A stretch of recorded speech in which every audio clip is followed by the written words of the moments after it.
So do you need us to work tomorrow, James? Yeah, working tomorrow. Yeah, for sure. What are we gonna do? Oh yeah, probably some more painting. Just forgot. Yeah, we're going to the lake tomorrow. Oh, the lake? Yeah, I'm going with them.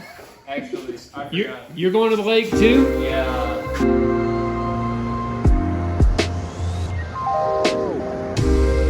Okay, I got something really cool today. I am here at Homer King's woodworking shop to pick up my siding. I had him to make for me some custom-made yellow pine siding for my project in town. Now, the reason I had it custom made is because I can't buy it anywhere. It is not available. It's not common or stocked at any builder supply, so I just had him to make it. He's got the heavy duty equipment to do it. He's got a pretty sweet looking forklift here too. I mean, I wonder what his family gets him for his birthday and stuff, because what do you get a guy that has it all? Anyhow, my buddy Homer King, he was very well known years ago for making super high quality kayak and canoe paddles out of wood. They had a business, I think it was called Silver Creek Paddles. Yeah, Silver Creek. I think so, Silver Creek Paddles. Anyway, they don't make paddles anymore, but they made some of the finest wooden canoe and kayak paddles in this building right behind me here now. When I was a kid, we used to hang out here all the time, and we would play in the creek right here outside the shop. We would make little miniature kayaks out of scrap wood, and we would go in the creek and float our little kayaks that we had just made down the rapids and watch them spin and flip in the water and stuff. And I have a lot of really great childhood memories here hanging out with the King family. And so it's really cool to come back here and see this place again. Here's a look at the 1x6 material. This is clear yellow pine, and we are going to split this in half with a bandsaw. I'm going to show you the bandsaw here, and then we'll run a few pieces. All right, so let's take a look at what we're doing here. This is a piece that's already been sawn. You can see all of a sudden we have two pieces of siding out of one piece of wood. Isn't that magic? Now, it takes a lot of precise adjustments on the saw to get it set to where it makes these two pieces exactly the same. All right, so he's already done all that, and I'm going to show you the machine. All right, we're going to have a quick look at this bandsaw. This is a giant machine. Is this a 36-inch wheel on this? Yes. Okay, a 36-inch bandsaw, you would call it. It's about 10 feet high, and it uses an 1.25 inch wide blade. This is the same blade that you would use on a Wood-Mizer sawmill. And this thing basically is a sawmill. It's just inside, and it is a vertical-oriented bandsaw, but it's got tons of power to cut through these boards. And the best thing here about this is Homer's got this automatic feeder. This has got like a knurled kind of surface on it. That wheel right there is adjustable for the feed rate, and you simply input the board coming down right here, and once it grabs it, it will self-feed until the board is fed all the way through the blade. Okay, some things that make this operation work smoothly. An in-feed roller here that is adjustable, that he has set to the height of the table on the bandsaw. Also an outfeed roller that is set perfectly to receive the outfeed of the board. Now, I've been around a lot of woodworking in my life, and I have never seen a little fence like this. This is way awesome. And Homer said he made this. This has rollers on it. The fence that he made right here out of some angle iron and some other pieces and some rollers, that is a great idea because you're putting a lot of force on the board, squeezing it against the fence with this roller, and it would probably be too much friction to feed the board through easily. So these rollers really make it glide through there. That is such a great idea. Okay, cool. He's got the power feeder turned on now. You can see it's not going very fast. You want to feed the board pretty slow. So I'm going to talk about this siding a little bit. This is clear yellow pine, 1x6s. That means it measures 3/4 by 5.5. My pieces are 10 feet and 12 feet long. Now, what I'm having Homer do is he's ripping them in half with a bandsaw on a bevel. Each piece of 1x6 will produce for me 2 pieces of siding. It's called bevel siding, and it is probably the most common siding here, at least in the United States. It's called lap siding or bevel siding. And this stuff, so it measures 5.5 inches wide. It will reveal only 4 to maybe 4.5 inches. There goes the pile of wood. Yay! It's going out the door.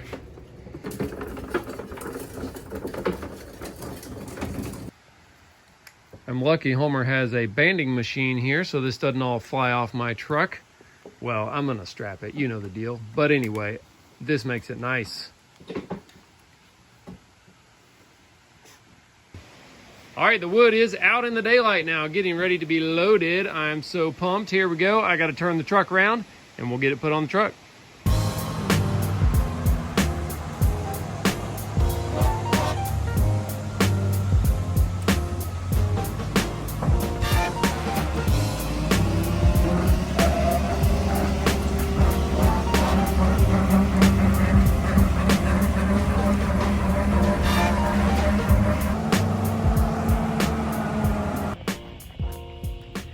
I had an awesome time hanging out with Homer there in the shop.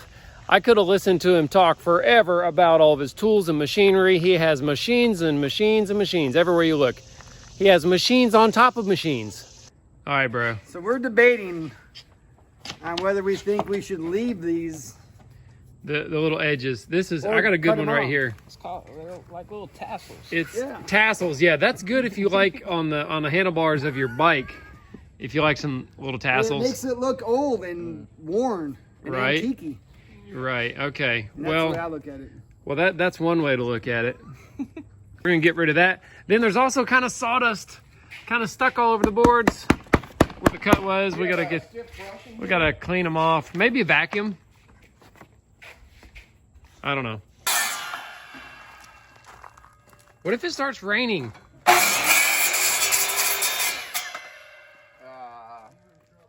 guess we'll get wet. I don't know.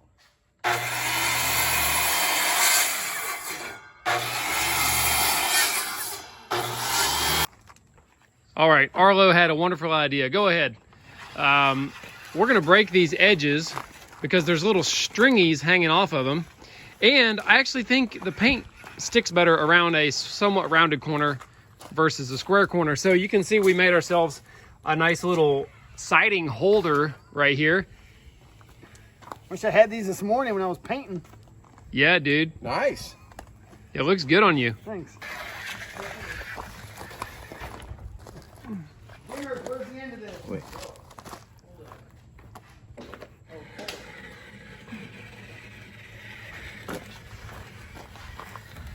Wow. Hey, that did good. Yeah, I might set it just a little. Wait a sec.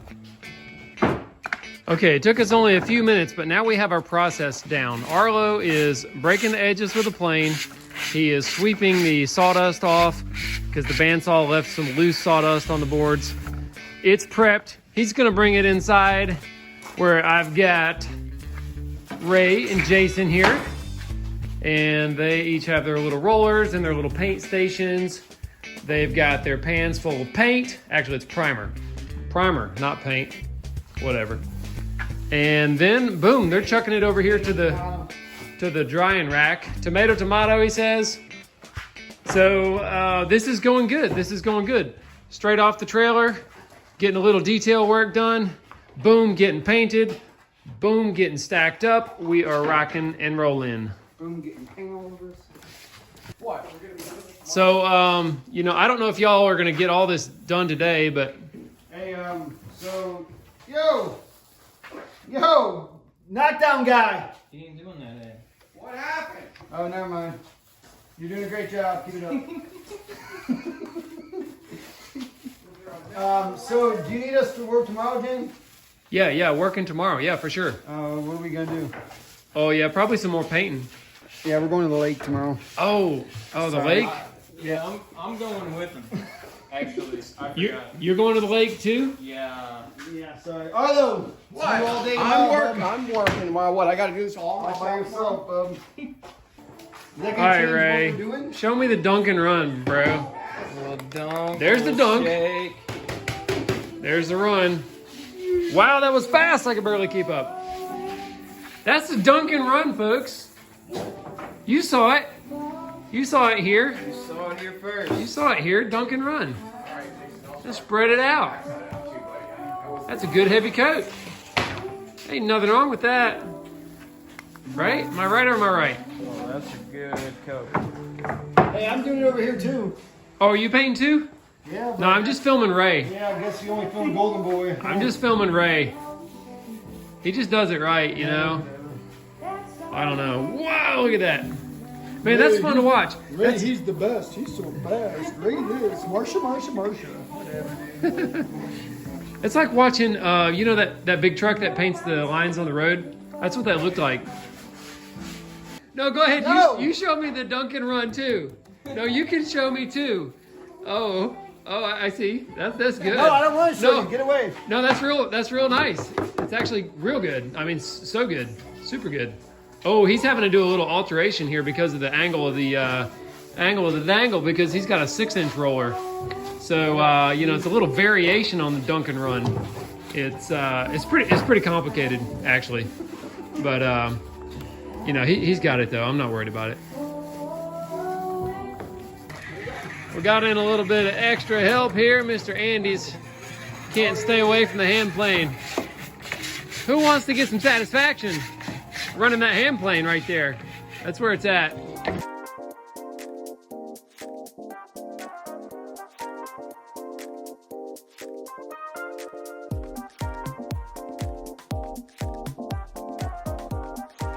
All right, that really tall stack of wood is now being taken down and put back on the horse.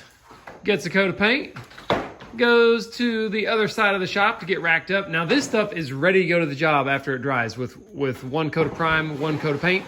I still have a bunch of boards here that have basically nothing done to them. But what I need to do is actually move some finished material out of the shop because I have a very limited space here.